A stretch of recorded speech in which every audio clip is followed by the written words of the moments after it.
এই ভালোবাসাটাও পাইলে আমি বেরোছি করি। আচ্ছা তো আর মঞ্চে আমি উড়ি।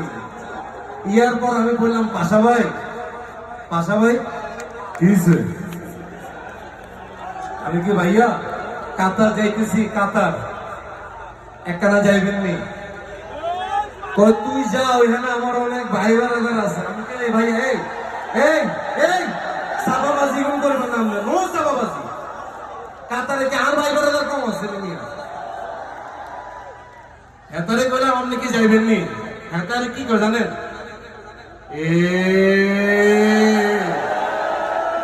আমি বললাম ভাইয়া আপনাদের কারো যাওয়া দরকার নাই, আমি একা যাইতেছি। ইয়ালে আমি চলে এসেছি একা। কিন্তু আমার কথা কি ভাইয়া, একা তো আসলে স্টেজে বেশিক্ষণ ভালো লাগতেছে না। একটা ডান্স হইতো না ভাইয়া? একদম আমরা আচ্ছা এখানে কি কোনো রোকেয়া টোকেয়া নাই না? রোকেয়া ইভা কোনো ইভা টিভা নাই? আছে তো, রোকেয়া ইভা আছে না এখানে?